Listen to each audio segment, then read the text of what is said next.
haven't done a video in a while, so I thought I'd bring up my latest challenges, engineering challenges. This is the current iteration of the Ratterator. One advantage it has is everything's integrated and it's easy to assemble and pop in. Everything's integrated. But even though I went to mount it, I really haven't even tested it yet because by the time I went to go test it, I already had a bunch of new concepts that I was going to implement.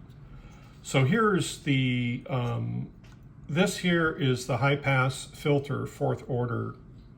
And this is called the wall of ice. And I really like these pillow type capacitors. These are high voltage one because they're low in ESR. They're cheap, low in ESR, but they're also very stable. So the problem I have with this is, although this board was one of the first boards that I came out with, and so I didn't really come up with a way to adapt this to the main board. I just did an iteration of this new board, which is here. And I'll go over that shortly. But with this older board, the only way to get it in was to hand solder, and that's just a pain in the butt to hand solder. So that's why I did the redesign, and I'm going to do the redesign all with surface mount. And all these have surface mount too, but honestly, when they printed this board out, there were several values they got wrong, even though they were clearly marked when they came from the factory. So I had to use my my heat pad to change all that. You can see here, this is the Precision PSU, and it has a 3,300 UF cap for ripple. There's no other pedal on the market that has this, and this is really kind of what makes this pedal studio grade. It has an NE5532 buffer that goes through coupling capacitors. And this maintains a precision bias and a precision buffer. There's two. So one is it prevents any type of sag at the bias level. And then the current buffer means if any current's drawn, it makes up for current. So not only does it make up for sag, but it makes up for current. And this large capacitor basically powers all the chips on the board, so there is no lack of power. It's basically a local reservoir. All of that makes the signal when it comes into the pedal, it rings like a bell, so to speak, right? So you get a different studio grade sound from distortion. I think that's the biggest misconception with people that are looking at a pedal. They just don't know any better. They look at these pedals like the Boss pedals, and nothing against Boss pedals. They are what they are. They're very affordable. You're not going to put a pedal in at this price point that a Boss is. And simply because, like a Boss, for instance, just has two resistors and a coupling cap. That's it. That's all that provides the voltage to it. That's literally like 3 parts. And they're really cheap. So like here's two resistors and a coupling cap. So if I just had 2 resistors and a coupling cap, threw it on this board, voila, you're done. That's what most pedals have. This pedal is different. It has a huge cap for ripple, and that's why you get just a different quality distortion from this, because it's studio grade. And if people don't understand what studio grade is, I can't really help them, okay? There should be about 65,000 other pedal buyers out of 330 million in the US that do understand the quality of it and know what boutique pedals are. Anyways, I'm off my soapbox as far as that goes. So let's go back over here and I'll explain why this is unique. So if you look down here, there's a connector here, these connectors. I made sure, and I had to measure these. These match up to these pin headers down over here. Okay, they match up. And they're diverted on the board over to where, if you look at this pedal here, you can see where I kind of have that built in. You see, you have the pot, and you have the pin headers that go in. So it avoids me having to put the labor into the cables. It has a pin connector that goes into the board, but all these runs go along here into the pin header. So that's, like I said, that's the level of detail that's going to go in it. It's going to lower costs because I don't have to deal with these finicky cables. It literally just slides in like a Lego. You put a bead of solder across there and you're done. And not only that, it's shielded now because these cables are loose. There's a chance of RF interference. So you kind of get rid of that and you make the runs a lot shorter and quicker. So you can see it takes quite a bit of time to match up all of these. These are kind of in reverse because the way this is actually flipped around the other way, facing backwards. This is facing down. So this photo is like this facing up. So that's what this is here. It's basically facing up. And this faces backwards. So this over here is actually facing down that way. So if you look at that, so it's basically down facing up and backwards, and that's why this lines up over here. So there's a lot of thought and measuring that goes into that. It's not really simple. It's pretty tedious. The other lesson that I learned was when you run really fine traces like this. Let me give you an example here. Okay, you see this, right? And it's important to keep kind of a ground plane around where the connectors are, or you can potentially get crosstalk with these. So if I take off the layers here, you can see that's no layers. Now these are little ground points that I put in. So this is the base layer. Now this here is what they call a ground trace.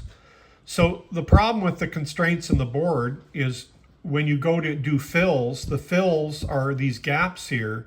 Normally there'd be no fill area here. It would be open. So what you do as a designer, you create a ground visa here and you tie it in with, oops, this isn't connected. There we go. You tie it in with a ground wire, and that helps fill in an area. See, so there's another ground visa here, and then the ground is run alongside it. So on this base layer, it keeps these separated. And by the way, that's repeated through the layers. So here's another layer on top of that. So the red layer here, see if I can show you this here. The red layer here is the top PCB layer. This PCB is going to be 6 layers. So this is the top layer. Let me hide the bottom layer. So the top layer is saying the same thing. You have a ground run. So basically this is separated by, 5, 1, 2, 3, 4. 4 layers in between. And 2 of these layers are ground layers. Right here, this is a solid ground layer here. Where is it? Not that one, excuse me. This one, solid ground layer. This one, what I did is I ran the ground. So where these run, these grounds run over the other wires. So they're always encased. You can see where this red is ground. Well, this green signal wire runs over the red ground. So even the layers are right next to each other. It's very important that your signal layers always run over ground. That's a general rule. So putting these little vias in and tying in these little ground runs shield all of these from the connectors. In the end, that makes for a very quiet circuit.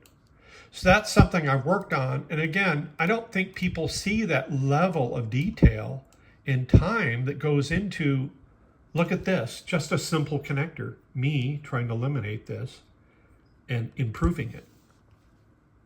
The other thing I added is this is a 4-layer PCB, and I added a 6th layer. And the reason why I added a 6th layer is this. Let's go in here. This one isn't complete. What I'll probably do is go over to this one over here because it's probably a better example of that. So if we go in here,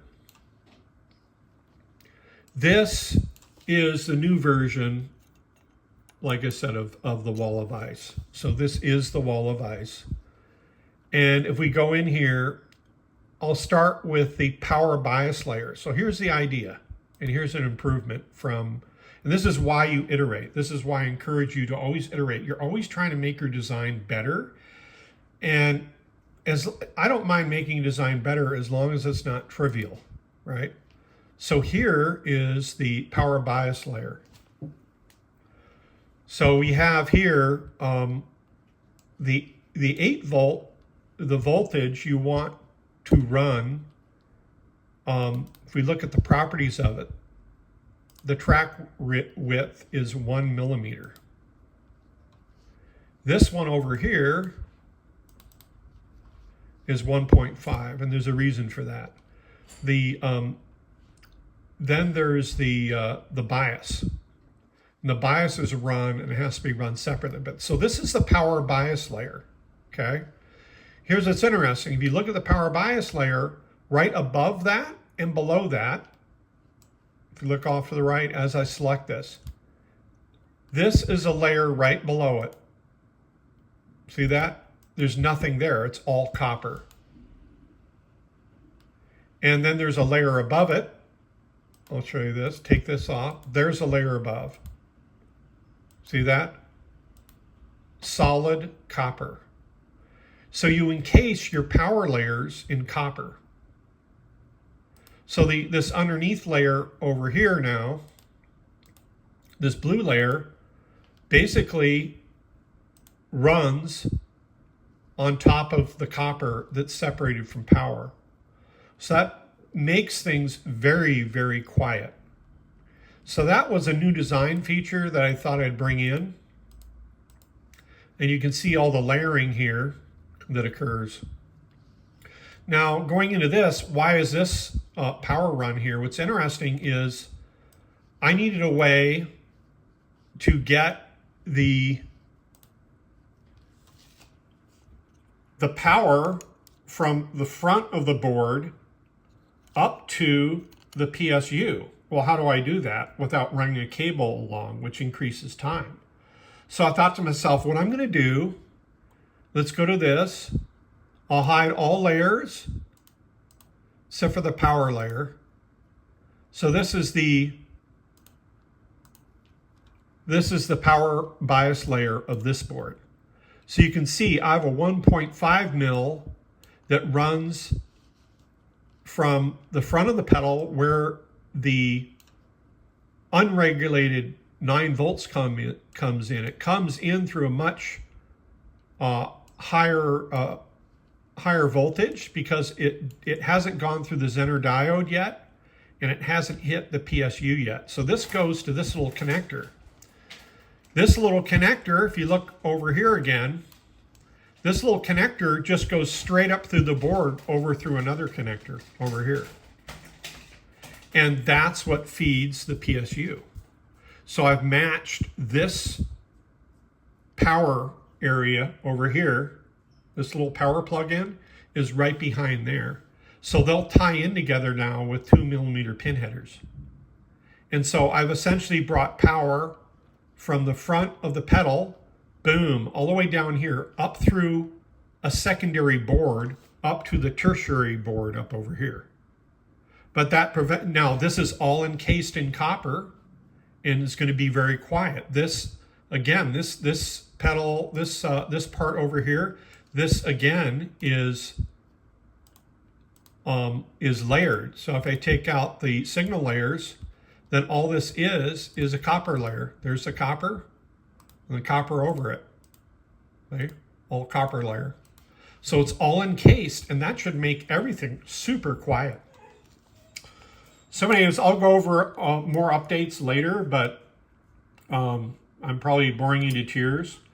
But there are some design challenges, so hopefully people will find this useful. I know it's too techy, but the bottom line is it's going to be a studio grade, you know, I'm upping the level of studio grade engineering. Take it easy. Talk to you guys soon.